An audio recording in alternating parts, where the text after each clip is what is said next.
നിങ്ങൾ ഇങ്ങോട്ടൊന്ന് വന്നേ. വല്ലതും കഴിച്ചിട്ട് കിടന്ന് ഉറങ്ങാൻ നോക്കി. നേരം കുറെ ആയിരിക്കണ്. വേണ്ട, ഇനി കുറച്ച് ദിവസത്തേക്ക് നമ്മൾ ഉറങ്ങാനില്ല.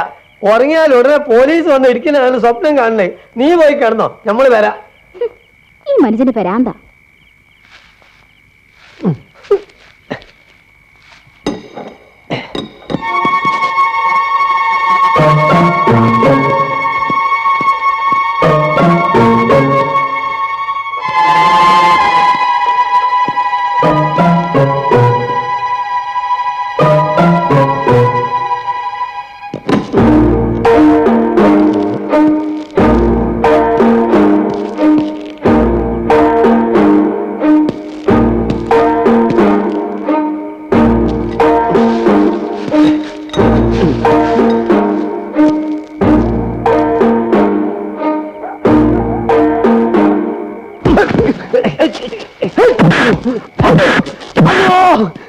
അയ്യോ സൈതാലിക്കാം.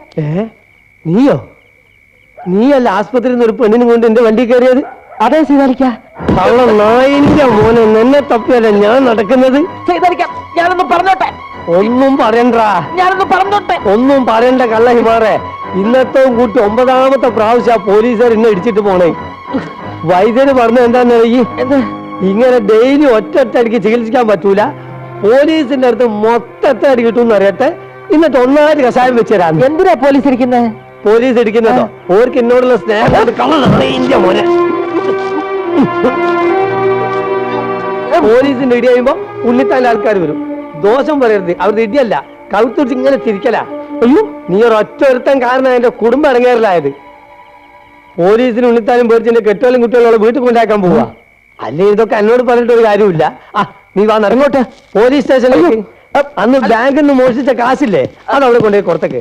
എന്നാ ബാക്കിയുള്ളവർക്കെങ്കിലും സുഖമായിട്ട് കിടന്ന് ഉറങ്ങാലോ. ആ കാശ് എന്റെ ഇല്ല സീതാലിക്ക. പിന്നെ അത് ബെന്നിയുടെ കയ്യില്ല. സത്യമാണ് ഞാൻ പറയുന്നത്. ബെന്നി തപ്പിയാണ് ഞാൻ നടക്കുന്നത്. അവന്റെ കയ്യിൽ നിന്ന് ആ പണം തിരിച്ചു കിട്ടിയ അത് പോലീസിൽ ഏൽപ്പിച്ച് ഞാൻ സറണ്ടർ ആയിക്കോളാം. ഇല്ലെങ്കിൽ എന്റെ പെങ്ങളെ എനിക്ക് ജീവനോടെ കാണാൻ പറ്റില്ല.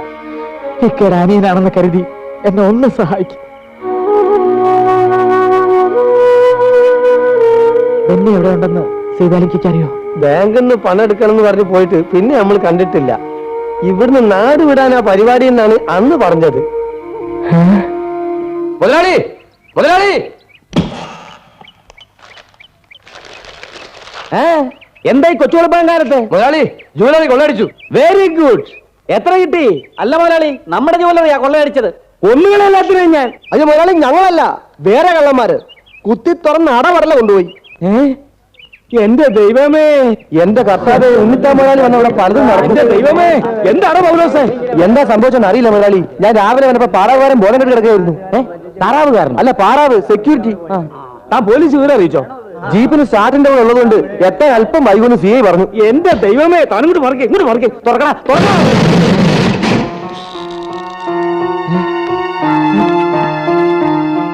ഭഗവാനേ, എന്നോട് ഈ ചതി വേണ്ടായിരുന്നു. അയ്യോ എന്റെ ദൈവമേ. നമ്മുടെ കൂട്ടത്തിൽ ഈ നമ്പറിലേക്ക് തുറക്കാൻ അറിയാവുന്ന ഏക വ്യക്തി ബെന്നിയാണ്.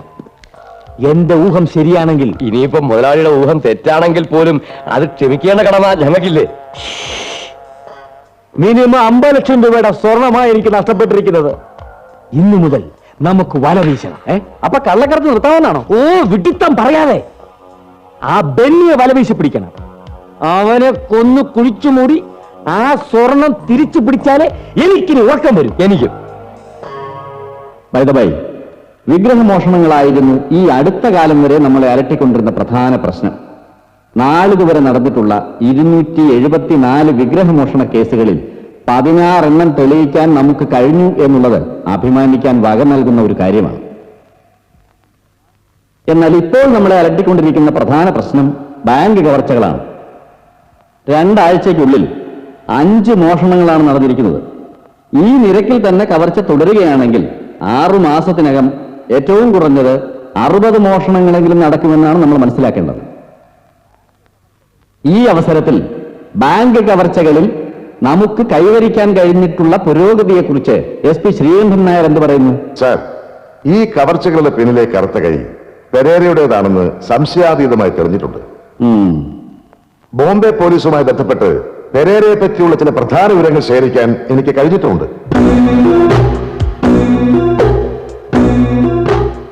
ബോംബെയിലെ പ്രീതം ബാങ്കേഴ്സ്, ലാലാജി ഫൈനാൻസിയേഴ്സ് തുടങ്ങിയ സ്ഥാപനങ്ങളിൽ കവർച്ചകൾ നടത്തിയതും ക്യൂൻ മേരീസ് മ്യൂസിയത്തിൽ പ്രദർശനത്തിന് വെച്ചിരുന്ന ലക്ഷക്കണക്കിന് രൂപ വിലവെടുപ്പുള്ള രത്നങ്ങൾ മോഷ്ടിച്ചതും ഈ പെരേര തന്നെയാണെന്ന് മഹാരാഷ്ട്ര പോലീസ് സാക്ഷ്യപ്പെടുത്തിയിട്ടുണ്ട്. ഈ അധോലോക ഭീകരൻ കേരളത്തിലേക്ക് കടന്നിരിക്കാൻ ഇടയുള്ളതായി അവർ റിപ്പോർട്ട് ചെയ്തിട്ടുമുണ്ട്. പെരേരയെ ഐഡന്റിഫൈ ചെയ്യാൻ അടയാളം എന്തെങ്കിലും കിട്ടിയിട്ടുണ്ടോ? No sir. പല സ്ഥലത്തും പല വേഷത്തിലാണ് അയാൾ പ്രത്യക്ഷപ്പെട്ടിട്ടുള്ളത്. ആളെ തിരിച്ചറിഞ്ഞ ശരീരത്തിൽ നിന്നും ഒരു രൂപം മറച്ചെടുക്കാനുള്ള ശ്രമം ഫിഗർ എക്സ്പേർട്സ് നടത്തിക്കൊണ്ടിരിക്കുകയാണ്. ഇവിടെ കേരളത്തിൽ നടന്ന എല്ലാ ബാങ്ക് മോഷണങ്ങളെയും പിന്നിൽ ഇതേ പെരേര തന്നെയാണെന്നുള്ളത് അനുഭവത്തിന്റെ വെളിച്ചത്തിൽ എനിക്ക് പറയാൻ കഴിയും. ഇനി എല്ലാവർക്കും അവരവരുടെ അഭിപ്രായങ്ങൾ പറയാം. സാർ, എനിക്കൊരു പ്രധാന കാര്യം പറയാനുണ്ട്. യെസ്. സെൻട്രൽ പോലീസ് സ്റ്റേഷന് അലോട്ട് ചെയ്തിട്ടുള്ള ഞങ്ങളുടെ ജീപ്പിന് ഇടയ്ക്കിടയ്ക്ക് സ്റ്റാർട്ടിംഗ് ട്രബിൾ ഉണ്ട്. മാത്രമല്ല, ഞങ്ങളുടെ സ്റ്റേഷനിൽ ഒരു നല്ല മൂത്രപ്പുരയോ ഊണുമുറിയോ ഇല്ല എന്നുള്ളതാണ് സത്യം. നോൺസെൻസ്. ഇതൊക്കെ പറയാനുള്ള വേദിയല്ല ഇത്. ഒരു പോലീസുകാരനായി ജനിച്ചുപോയി എന്ന ഒറ്റ കാരണം കൊണ്ട് മൂത്രമൊഴിക്കാൻ പാടില്ല. Nothing more sir. ഓക്കെ.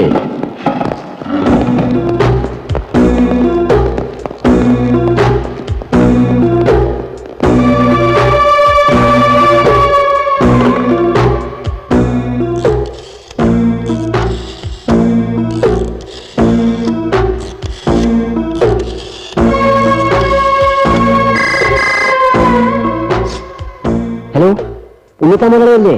ഞാൻ ശങ്കരനാ, PC. പെരേരയെ കുറിച്ച് ചില വിവരങ്ങൾ കിട്ടിയിട്ടുണ്ട്. താൻ ധൈര്യമായിട്ടിരിക്കെ. തനിക്ക് എന്തെങ്കിലും കുഴപ്പം സംഭവിക്കുന്നത് വരെ ഞാൻ തന്റെ കൂടെ ഉണ്ടായിരിക്കും. ഓക്കെ?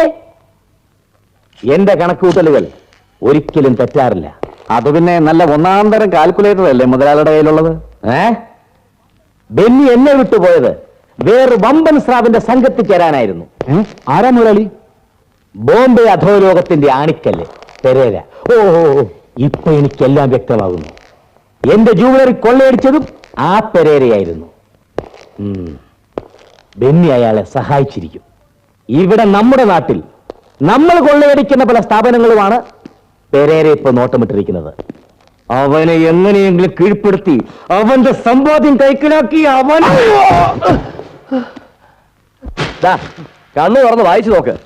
തന്റെ കയ്യിൽ നിന്ന് പണം തട്ടിക്കൊണ്ടുപോയ നിസാറിനല്ല, ഇന്റർനാഷണൽ ക്രിമിനൽ ആണെന്ന്.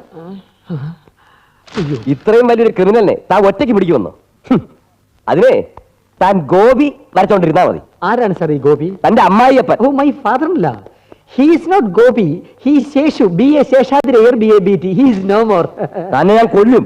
എന്റെ അവസ്ഥ മനസ്സിലാക്കാതെ സാർ രാവിലെ ജോക്ക് അടിക്കുന്നല്ലോ സാർ. എനിക്ക് ചിരിക്കാൻ പറ്റുന്നില്ല സാർ.